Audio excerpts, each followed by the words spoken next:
Welcome dear students. आज की video में हम एक नया टॉपिक लेकर के आए हैं जो है सेंटेंस। सेंटेंस का हिंदी अर्थ जो होता है वो होता है वाक्य। इसके पहले की वीडियो में हमने पढ़ा था वर्ड के बारे में हमने पढ़ा था। वर्ड फॉर्मेशन क्या होता है, किस प्रकार से शब्द बनाते हैं, हम नाम वगैरह को इंग्लिश में कैसे लिखते हैं, ये सब हमने पिछले वीडियो में पढ़ा। अब आगे हम लेकर के आए हैं नया टॉपिक सेंटेंस। आइए सेंटेंस के बारे में कुछ जानते हैं। सेंटेंस की परिभाषा हमें यहाँ लिखा हुआ है, a group of words which makes a complete sense is called sentence. मतलब ए ग्रुप ऑफ वर्ड्स माने शब्दों का।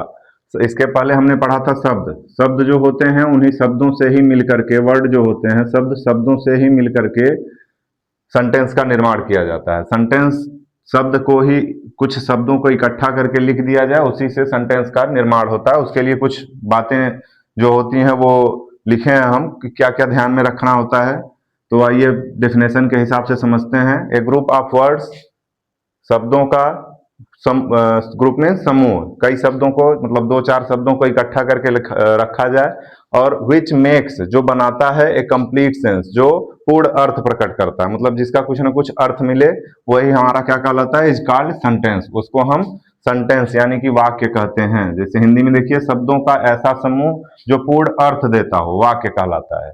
मतलब शब्द को, कुछ कुछ शब्दों को इस तरह से व्यवस्थित क्रम में रखा जाए कि जिसका कुछ न कुछ सही अर्थ निकले, उसी को हम क्या कहते हैं, वाक्य कहते हैं। अब आगे देखते हैं हम। उसके लिए कुछ मुख्य बातें होती हैं, दो मुख्य बातें होती हैं, उसको परिभाषा के अनुसार ही लिखा हुआ है। यहाँ परिभाषा के अनुसार देखिए लिखा हुआ सही क्रम, यहाँ देखिए लिखा हुआ है ऐसा समूह जो पूर्ण अर्थ देता हो। तो जब तक हम उसको सही क्रम में नहीं रखेंगे, प्रॉपर ऑर्डर में जब तक हम नहीं रखेंगे, तब तक वो पूर्ण अर्थ हमको देने वाला नहीं है। तो जब तक हम उसको सही क्रम में नहीं रखेंगे, तब तक वो सेंटेंस नहीं बनेगा, और उसका पूर्ण अर्थ निकलना चाहिए। इस तरह से उसको ऑर्डर में रखा जाए, मतलब इस क्रम में रखा जाए कि उसका कुछ ना कुछ अर्थ निकल रहा हो। जैसे एक सेंटेंस के लिए हम उदाहरण देखते हैं, जैसे लिखा हुआ हो, Ram is a good boy.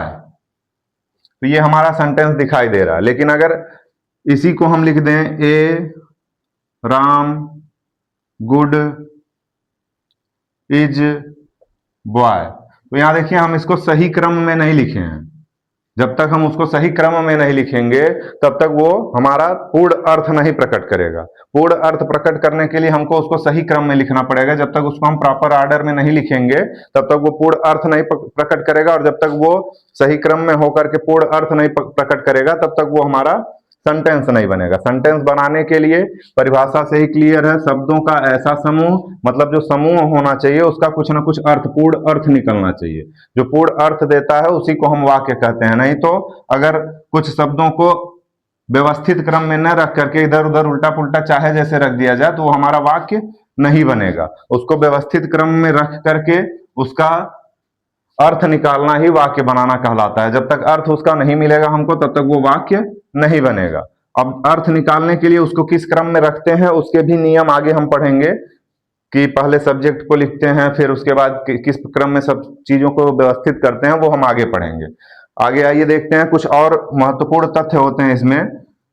Sentence बनाते समय सबसे, इसमें हमेशा हमेशा सेंटेंस का जो शुरुआती अक्षर होता है, शुरुआत का पहला अक्षर जो होता है, उसको हमेशा कौन से लेटर में लिखा जाता है, कैपिटल लेटर में लिखा जाता है। जब भी हम सेंटेंस की शुरुआत करते हैं तो उसका पहला अक्षर हमेशा कैपिटल लेटर में लिखते हैं। ये त्रुटि हमसे नहीं होनी चाहिए कि हम उसको स्मॉल लेटर में भी लिख दें। अंग्रेजी के कैपिटल लेटर में ही हम उसको लिखना शुरू करते हैं, पहला अक्षर उसका कैपिटल लेटर में लिखा जाता है। दूसरा विशेष जानकारी क्या है, सेंटेंस जब खत्म होता है, बीच में ऐसे कहीं नहीं छोड़ देंगे। देखिए हमने यहाँ लिखा था Ram is a good boy, तो उसके बाद में हमने यहाँ पूर्ण विराम लगाया था, मतलब फुल स्टॉप, जिसको अंग्रेजी में फुल स्टॉप कहते हैं, हिंदी में पूर्ण विराम करते हैं। तो उसको लगाया हमने। तो इसके लिए देखिए सेंटेंस के समाप्त होने पर कुछ विराम चिन्हों का उपयोग, जैसे यहाँ देखिए फुल स्टॉप लगा हुआ है, क्वेश्चन मार्क लगा हुआ है, और साइन ऑफ एक्सक्लेमेशन लगा हुआ है।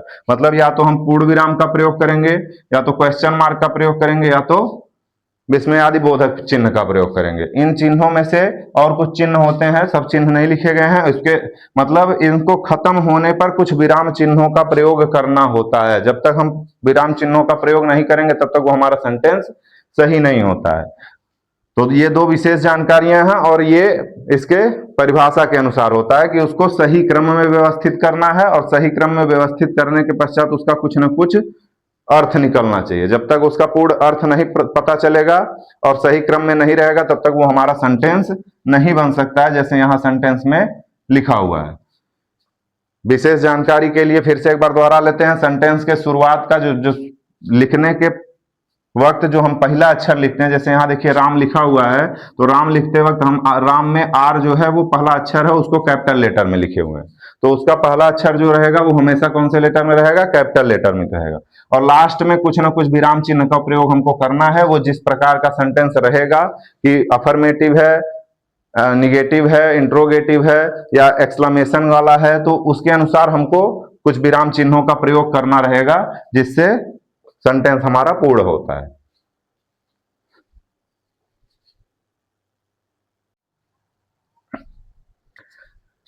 फिर आगे देखते हैं सेंटेंस के भाग। सेंटेंस के भाग, अभी हम प्रकार नहीं पढ़ रहे हैं, दो चीजें पढ़ने होंगी हमको। सेंटेंस के प्रकार, सेंटेंस कितने प्रकार के होते हैं, और सेंटेंस के भाग कौन कौन से होते हैं। तो अभी हमको पढ़ना है भाग। प्रकार के लिए हम दूसरे वीडियो में पढ़ेंगे। सेंटेंस के भाग पढ़ते हैं। देखिए सेंटेंस के दो भाग होते हैं मुख्य रूप से। सेंटेंस के मुख्य रूप से दो भाग होते हैं। पहला होता है सब्जेक्ट, जिसको हम कर्ता या उद्देश्य कहते हैं। दूसरा होता है प्रेडिकेट। प्रेडिकेट का मतलब होता है विधेय। सब्जेक्ट का मतलब क्या होता है कि सेंटेंस के जो दो भाग होते हैं उसमें से पहला होता है सब्जेक्ट। सब्जेक्ट के विषय में आइए जानते हैं। सब्जेक्ट होता है वाक्य का वह भाग जिसके विषय में कुछ कहा जाता है, मतलब उस सेंटेंस में वह वर्ड होता है, वर्ड हो या मतलब दो, एक एक भी हो सकता है, एक से ज्यादा भी हो सकता है, एक दो तीन भी हो सकता है। तो वाक्य का वह भाग जिसके विषय में हम क्या कर रहे हैं, कुछ कह रहे हैं, मतलब जिसके विषय में जानकारी दे रहे हैं, जो उसमें मुख्य रूप से आ रहा है, जिसके विषय में हम जानकारी दे रहे हैं या फिर जिसके विषय में कुछ कह रहे हैं, उसे हम सब्जेक्ट कहते हैं, यानी कि उसको हम कर्ता या उद्देश्य कहते हैं। अगला आता है प्रेडिकेट। प्रेडिकेट का मतलब क्या होता है? प्रेडिकेट का मतलब होता है वाक्य का वह भाग जो सब्जेक्ट के विषय में कुछ जानकारी देता है। सब्जेक्ट के विषय में जो कुछ बताता है या कहता है उसे हम प्रेडिकेट कहते हैं। लेकिन सब्जेक्ट की पहचान करने के लिए देखिए, एक तो परिभाषा से हो गई वाक्य का वह भाग जिसके विषय में कुछ कहा जाता है, मतलब जिस वाक्य का वह भाग जिसके विषय में जानकारी दी जा रही है उसी को हम सब्जेक्ट कहेंगे। इसका दूसरा पहचान करने का तरीका क्या होता है? पहचान करने के लिए इसको हम सब्जेक्ट में कौन लगाकर भी पहचान कर सकते हैं। वाक्य में जो वाक्य हमारा है उसमें अगर हम कौन लगा दें तो उससे भी हम सब्जेक्ट की पहचान कर सकते हैं। जैसे उदाहरण के लिए यहाँ देखिए लिखा हुआ Rohit is a good player, तो इसमें इसका हिंदी हो जाएगा रोहित एक अच्छा खिलाड़ी है।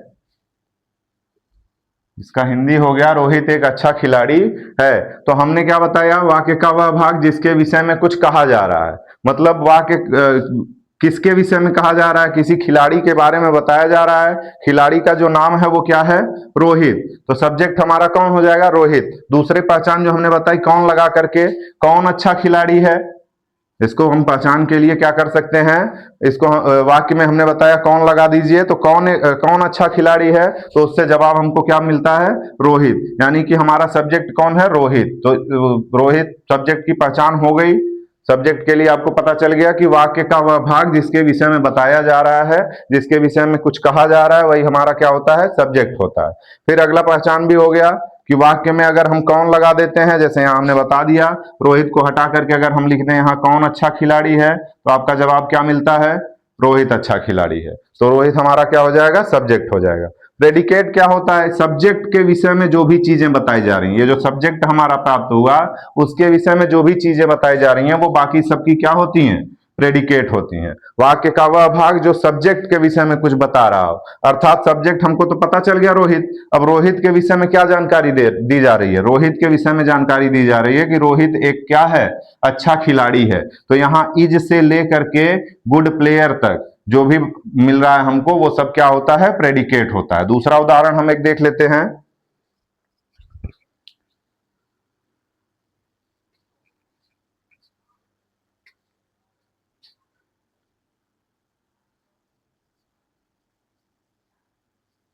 जैसे लिखा हुआ हो I am reading a book, I am reading a book. तो इसमें किसके विषय में जानकारी दी जा रही है? अगर सब्जेक्ट की पहचान हमको करनी है तो सब्जेक्ट की पहचान करने के लिए हमको कौन लगाना पड़ेगा? कौन पढ़ रहा है? रीडिंग मीन्स होता है, रीड मीन्स पढ़ना, रीडिंग मीन्स पढ़ना होता है। तो रीडिंग मीन्स पढ़ रहा, कौन पढ़ रहा है? मैं पढ़ रहा हूं।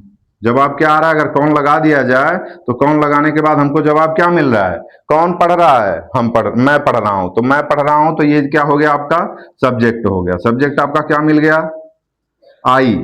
सब्जेक्ट आपका आई मिल गया। अब सब्जेक्ट के विषय में जो भी चीजें बताई जा रही हैं वो सारी की सारी क्या हो जाती हैं? प्रेडिकेट हो जाती हैं। ये हो गया सब्जेक्ट, और बाकी जो भी बचा वो क्या हो जाता है? प्रेडिकेट हो जाता है, मतलब विधेय हो जाता है। बाकी की जो भी चीजें बची वो क्या हो जाती हैं? हमारी प्रेडिकेट हो जाती हैं। तो आई मतलब मैं जो हो गया वो सब्जेक्ट हो गया। मैं क्या कर रहा हूं? I am reading a book, एक पुस्तक क्या कर रहा हूं? पढ़ रहा हूं। तो यही सब्जेक्ट के विषय में जो जानकारी दे रहा है उसको प्रेडिकेट कहते हैं, और जिसके विषय में कुछ बताया जा रहा हो या जिसके विषय में जानकारी दी जा रही हो उसको सब्जेक्ट कहते हैं। मतलब और दूसरा पहचान इसका क्या होता है कि अगर वाक्य में कौन लगा दिया जाए तो हमको सब्जेक्ट मिल जाता है। वाक्य में कौन लगाने से सब्जेक्ट की प्राप्ति हो जाती है। या दूसरे तरह से हम कह सकते हैं कि उस वाक्य का जो वह भाग जिसके विषय में कुछ कहा जा रहा हो या बताया जा रहा हो उसे हम सब्जेक्ट कहते हैं, और बाकी जो भी शेष बचे हुए भाग होते हैं मतलब उस सब्जेक्ट के विषय में जो भी चीजें आगे बताई जा रही हैं वो सारी की सारी हमारी क्या होती हैं? प्रेडिकेट होती हैं। अब इसके भी भाग अलग अलग होते हैं, सब्जेक्ट के भी भाग होते हैं और प्रेडिकेट के भी भाग होते हैं, जो हम पढ़ेंगे अगली वीडियो में।